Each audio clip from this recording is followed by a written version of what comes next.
Capítulo 1. Qual é a solução para Steve? No início de minha caminhada com o Senhor, fui trabalhar em um hospital para crianças com deficiência mental na cidade de Lubbock, Texas. Assim como Jesus foi levado pelo Espírito ao deserto, eu também fui impelido em meu próprio deserto no Texas, e este deserto era aquela entidade pública para crianças com sérios distúrbios mentais. Aquele era um dos lugares mais trágicos que eu poderia ter escolhido para trabalhar. Os meus dias eram repletos de dolorosas horas de relacionamentos com crianças emocional e fisicamente feridas numa atmosfera tomada pelos mais fétidos odores que alguém possa imaginar. As crianças com as quais eu trabalhava não possuíam controle das funções intestinais. Muitas das vezes elas se lambuzavam com os próprios excrementos, as portas ou até mesmo quem estivesse por perto. Eu frequentemente orava: Senhor, é este o seu propósito? O Senhor realmente me trouxe até aqui? Aquele lugar em Lubbock, Texas, foi minha escola particular em meu aprendizado sobre o Espírito Santo, pois, em meio a toda aquela penúria, compreendi que o Senhor havia me levado para aquele lugar, segundo a sua soberana vontade, a fim de ensinar-me sobre a sua maravilhosa pessoa. Aliás, a maioria dos princípios que eu uso em meu ministério hoje aprendi naquele lugar.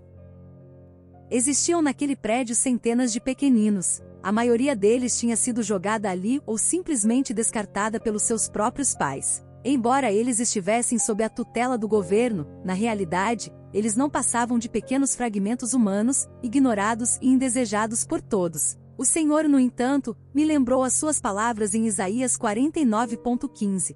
Pode uma mulher esquecer-se do filho que ainda mama, de modo que não se compadeça do filho do seu ventre? Mas ainda que esta se esqueça, eu, todavia, não me esquecerei de ti. O Senhor continuou dizendo: eu quero que você vá e ame estes pequeninos, e seja o meu embaixador do amor.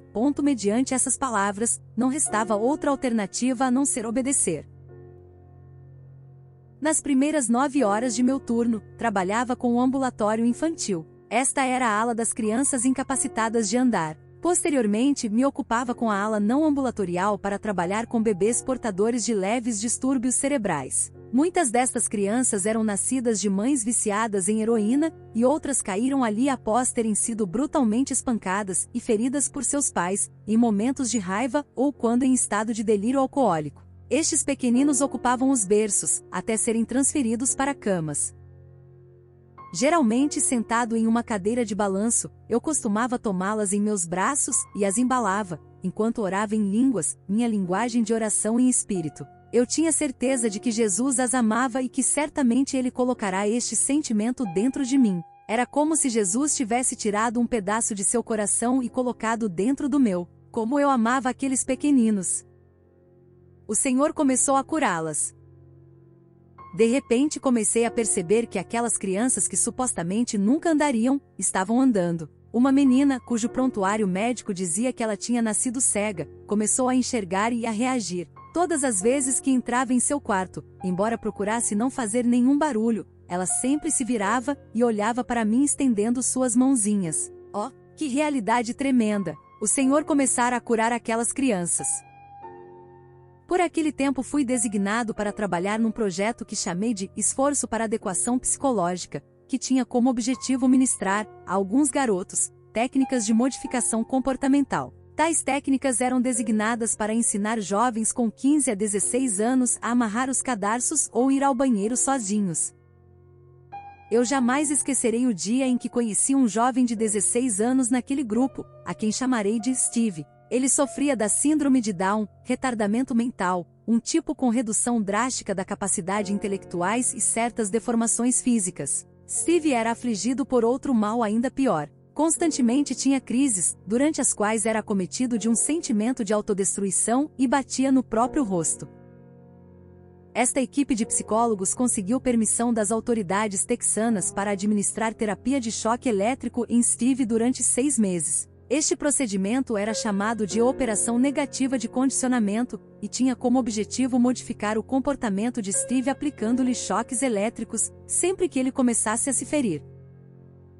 Durante aquele período, os psicólogos fizeram um gráfico de seu comportamento e observaram que, ao contrário da melhora esperada, o seu quadro havia se agravado ainda mais. Tive a oportunidade de ver aquele gráfico e perceber que realmente, a aplicação de choque o havia piorado ao invés de melhorá-lo. A fisionomia do garoto tornou-se péssima. A pele de seu rosto cheia de feridas inflamada parecia mais um couro seco de jacaré, devido aos ferimentos constantes que ele fazia em si mesmo. Não vislumbrando outra solução para o problema, por fim, os atendentes amarraram os braços de Steve, de maneira que ele não podia alcançar o seu rosto. O problema agora era outro: os garotos de seu dormitório, uma vez percebendo que as mãos de Steve estavam amarradas para baixo, criaram uma nova brincadeira.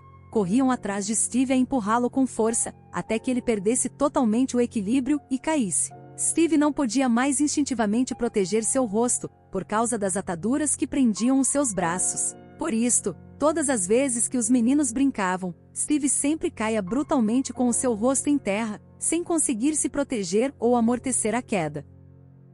Qual era a solução para Steve? Na maioria das vezes o encontrávamos com o nariz, lábios e boca esguichando sangue. Em qualquer momento que o encontrasse, Steve era sempre capaz de sentir o amor de Deus fluindo de mim, e geralmente, reclinava sua cabeça sobre o meu ombro e se desmanchava em prantos. Finalmente orei: Senhor, uma vez o Senhor me disse que havia me enviado a este lugar para amar essas crianças. Portanto, qual é a solução para Steve? Claramente eu ouvi a voz do Espírito Santo me dizendo: esta casta de demônio não sai a não ser com jejum e oração. Embora este versículo possa parecer bem familiar para você, ele soava como algo completamente novo em meu espírito naquele momento. Eu havia estudado por 4 anos em uma faculdade e me bacharelado em teologia. No entanto, eu nem sequer sabia que o Espírito Santo tinha citado uma passagem da Bíblia, que se encontra em Mateus 17, verso 21. Uma outra questão que eu tinha deixado de aprender durante os meus 4 anos de seminário era a questão do jejum. Eu disse: jejum ficar sem comida ou bebida? A partir daquele exato momento eu não comi nem bebi nada mais e descobri que, quando nos abstemos de comida, geralmente sonhamos com frango, batatas fritas e deliciosos bifes. Eu também não tinha consciência de que, quando ficamos sem água, as nossas prioridades mudam. No terceiro dia de meu jejum eu comecei, por exemplo, invejar as pessoas quando as ouvia lavar as mãos na pia do banheiro. Uma vez, quando uma pessoa saiu do banheiro, eu lhe disse: você sabia que esta água poderia ser boa para beber? O rapaz, confuso, respondeu: desculpe-me, mas eu não entendi. Percebendo a insensatez das minhas próprias palavras, eu logo respondi: oh, nada, esqueça. Agora, ore por Steve. No 4º dia, o Senhor me disse: agora você pode beber. Então comecei a beber água. No entanto, apenas comecei a me alimentar no 14º dia e então o Senhor me disse: agora, ore por Steve. Quando cheguei naquele dia, tomei Steve e o levei para o meu pequeno escritório, e lhe disse: Steve, eu sei que a sua mente talvez não entenda o que estou dizendo, mas o seu espírito é eterno. Eu quero te dizer que eu sou servo do Senhor Jesus Cristo que estou aqui para pregar as boas novas a você. Também quero que você saiba que Jesus Cristo veio trazer liberdade aos cativos.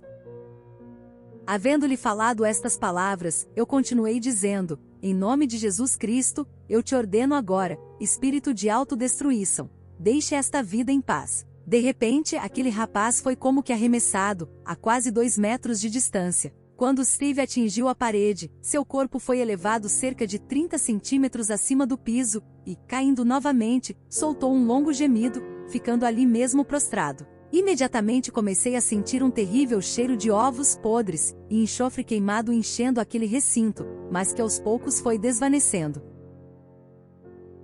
Corri então, rapidamente para Steve, o tomei em meus braços e tirei as ataduras que haviam sido colocadas em seus braços. Enquanto isso, os seus olhos me fitavam com medo. Percebendo que podia dobrar os braços, começou a tocar carinhosamente o seu rosto, a sentir os seus olhos, nariz e orelhas. Então, profundamente emocionado, começou a soluçar.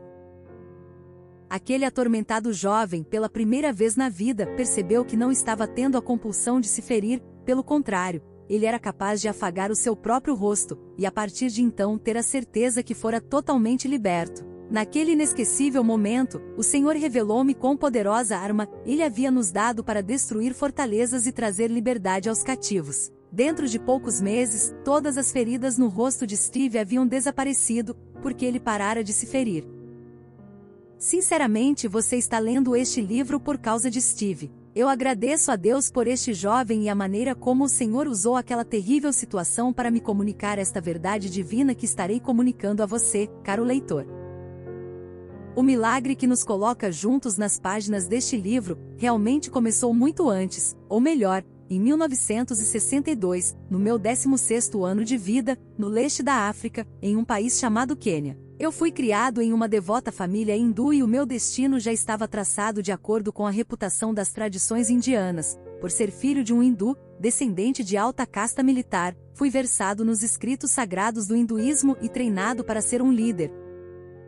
Desde minha mais tenra infância, me ensinaram o mais importante princípio da nossa religião: busque a verdade. E, obedientemente, sempre procurei pela verdade. Meus pais eram indianos, mas, na verdade, nasci e fui criado no Quênia, e embora tenha perdido meu pai com apenas 5 anos de idade, eu ainda era membro de uma privilegiada classe de guerreiros de casta elevada no mundo hindu.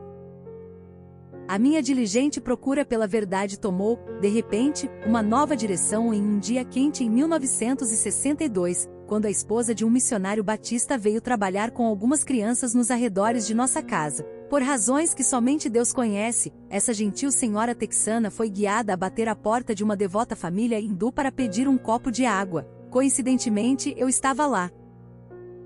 Atendi a porta e, depois de servir-lhe o copo com água, ela me deu em troca uma Bíblia. Não sabíamos, mas aquela simples troca da água pela palavra redundaria na conversão de 700.000 pessoas ao Senhor Jesus Cristo nos anos que se sucederiam. Às vezes não entendemos, mas o nosso mais insignificante gesto de obediência pode se destinar a propósitos que nunca imaginaríamos.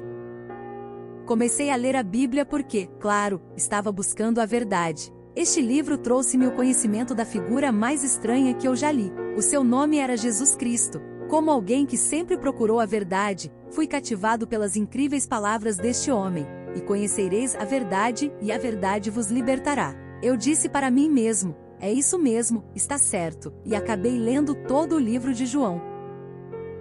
Quando examinava a passagem onde Jesus disse, eu sou o caminho, a verdade e a vida, ninguém vem ao Pai senão por mim. Em João 14,6, as escamas da cegueira caíram dos olhos daquele ferrenho guerreiro hindu de alta casta e tão orgulhoso de suas traduções. Estive sempre em busca da verdade, e de repente, entendi que Jesus Cristo era, e é, a verdade. Todavia, apesar daquela maravilhosa revelação, eu não o recebi como meu Senhor e Salvador imediatamente.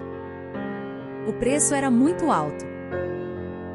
Apesar da revelação que tinha obtido ao ler as Escrituras, eu me debatia interiormente sobre a questão de me tornar um cristão, pois tal decisão em minha vida era muito séria e demandava um preço que para mim parecia muito alto. Se ousasse confessar a Cristo, sabia que seria rejeitado por toda a minha família, incluindo a minha mãe, minhas irmãs e irmãos. Sem dúvida perderia também toda a posição e regalias que possuía no mundo hindu. Aliás, até onde eu tenho conhecimento, eu seria a primeira pessoa de minha casta a virar as costas para a fé hindu. Finalmente, eu disse para mim mesmo, eu não vou mais ler a Bíblia. Eu não quero mais nem pensar em Jesus Cristo. Em meio às minhas cogitações, de repente, caí em sono profundo. Foi tudo tão estranho. Eu não havia recebido nenhuma pancada na cabeça ou tomado algum sonífero, no entanto, não podia resistir ao sono. Aquele acontecimento era algo fora do comum.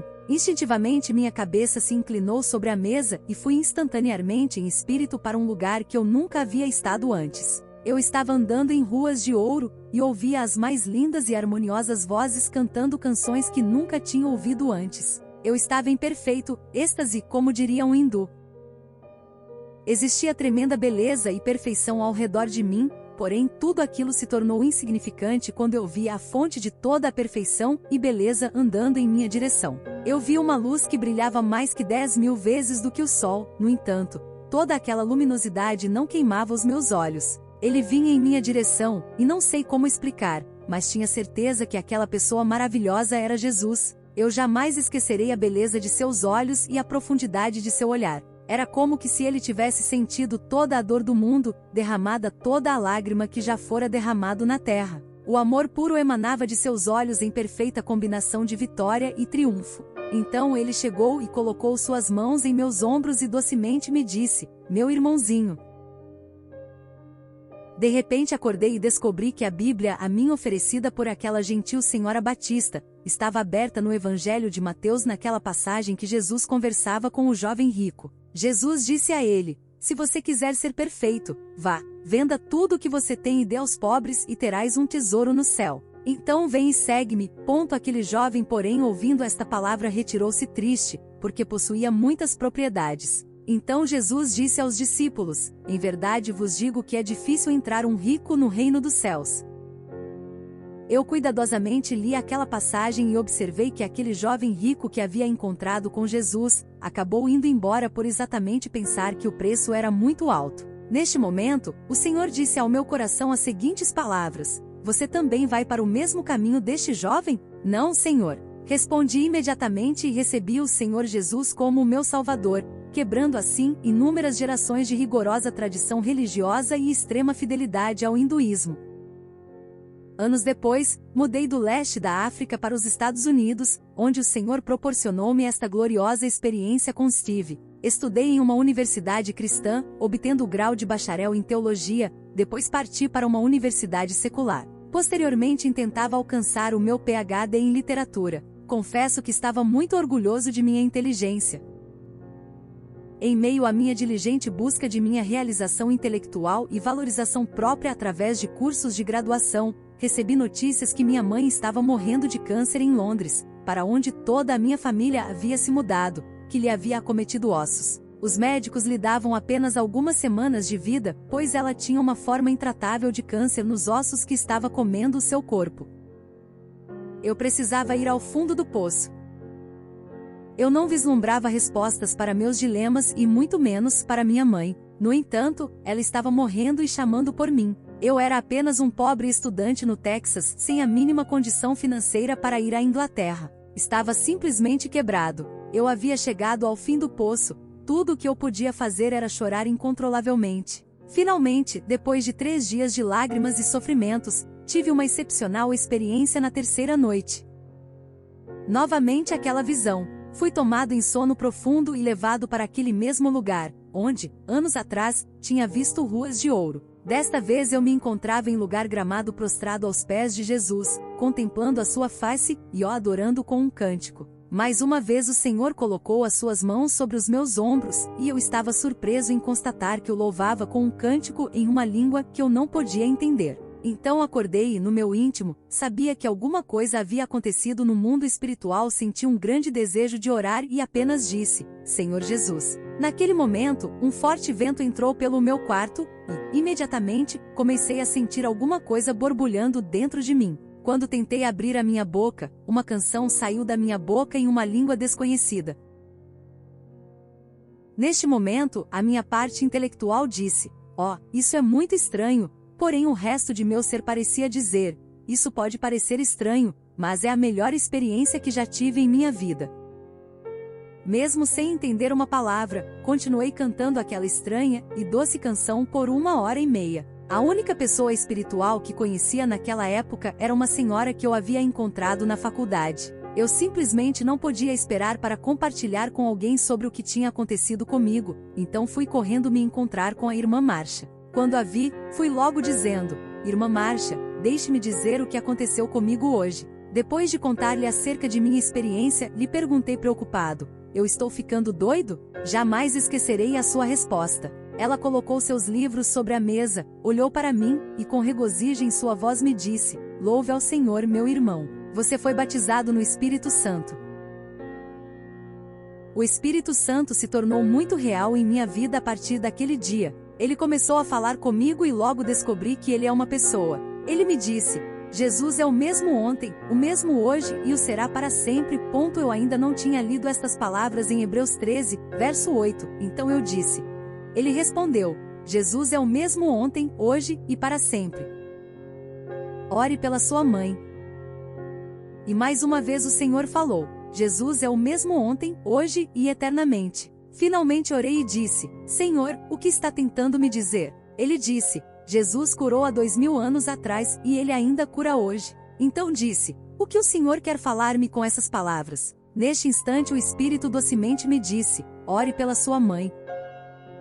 Bom, diante de tão grandioso comando, me prostrei para unir como me fora dito. Alguns dias mais tarde recebi as boas novas que minha mãe havia sido totalmente curada de sua enfermidade terminal. Depois de sua cura ela ainda viveu 24 anos, tendo ainda a oportunidade de receber Cristo como seu Salvador antes de morrer.